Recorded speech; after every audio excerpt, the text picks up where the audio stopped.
Hello all and welcome to episode 15 of the Mindbreeze podcast, illuminating information and embracing corporate knowledge. Today we are joined by Mario Matuschek, an AI solutions manager at Mindbreeze InTend. Mario works on bringing the best AI solution features to Mindbreeze InTend customers and plays a vital role in research and development to see what state-of-the-art tools are available and on the AI market. This requires a high-level understanding of customer pain points and knowledge on how he can solve their bid proposal management needs. Mario will also take responsibility in streamlining the AI feature roadmap development processes. So thank you, Mario, for joining us. Thank you, Jeremy, for the kind words. It's a pleasure to be here today. So we're going to jump right into it. I think we've got about 3 questions here, so we're going to go into number 1. So, Mario, how can proposal management benefit from the use of GenAI? That's actually a very good question. And I'd like to answer that with 3 specific aspects. Automatic proposal drafting itself is a real game changer for efficiency. By automating initial drafting stages for proposal teams, we can free up any team's valuable time to focus on more strategic topics. Second of all, by using generative artificial intelligence, you can really achieve enterprise-wide consistency across your entire proposal domain. AI analyzes your past submissions, whether successful or not, as well as the submissions of your competitors, learns industry jargon as well as your individual tone to really come up with customized drafts such that you later on have a minimized effort of customization. And thirdly, usually learning about real customer requirements and needs takes a lot of experience and time investment. Using generative AI, you can rely on specific technologies to extract and really bring the knowledge from the companies that you're working with on paper and provide tailored and high-quality answers. Okay, so how does Mindbreeze InTend make large language models enterprise-ready, and why is it important for proposal managers? This question is even better than the first one. And again, I'd like to come up with 3 reasons for that. At Mindbreeze, we pay a lot of attention to data security and the entire security domain in general, due to the fact that we have a lot of customers in critical domains, and that's the reason why LLMs need to be ready for such applications. Especially, I want to highlight the topic of access checks, which is of a major relevance for us.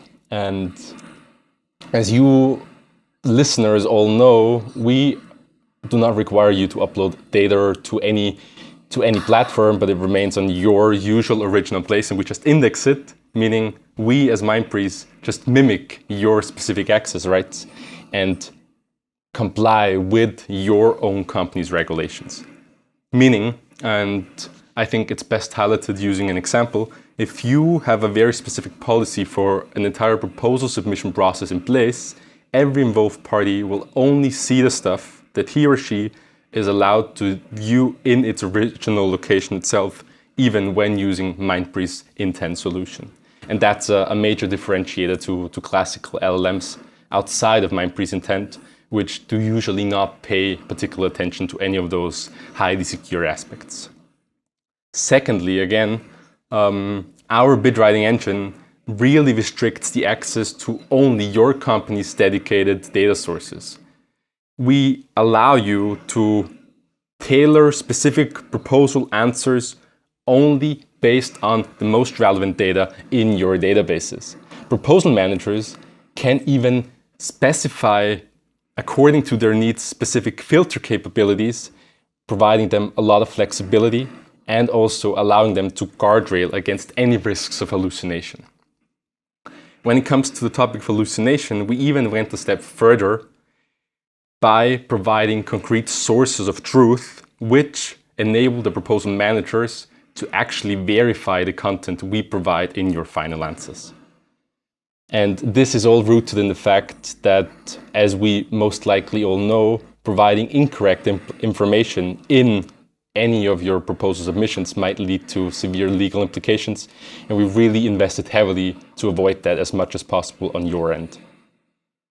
And again, I'd like to compare that to the classical LLM domain. which might, for example, be Microsoft's Gemini or OpenAI's ChatGPT, and those usually do not focus on any specific data sources, but are often prone to this very specific and famous word of hallucination, meaning that they come up with ideas and facts themselves, despite that they might even be entirely wrong. And the last aspect that makes our solution very, very flexible, especially in an enterprise term, is that we allow you to deploy our solution on-premise or on cloud or on our own data service, just as you desire. There is as much flexibility as you need it. We are there for you on any side.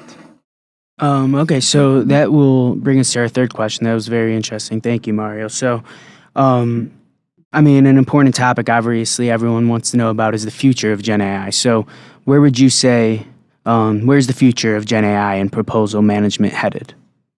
I definitely cannot predict it 100%. I think that's totally clear, but to the best of my possibility, I can imagine two possibilities.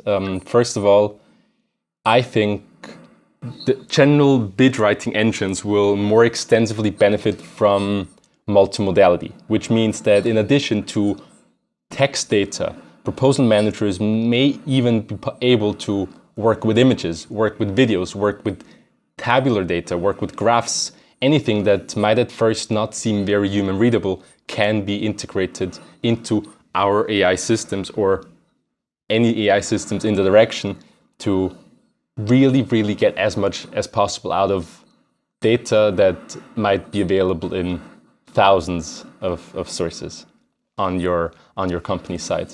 And lastly, I want to mention that there is a trend towards minimization of large language models, and this means that in future, large language model interfaces might become more specific and more tailored to highly individualized use cases, such that the outputs of such systems are even better than they are today. All right, well, thank you, Mario. I think we covered everything we wanted to cover for this podcast. So we really appreciate you coming on, and maybe hope to have you on again in the future. And yeah, thank you for joining us. Definitely. It was nice chatting with you, and hopefully see you soon. Bye-bye.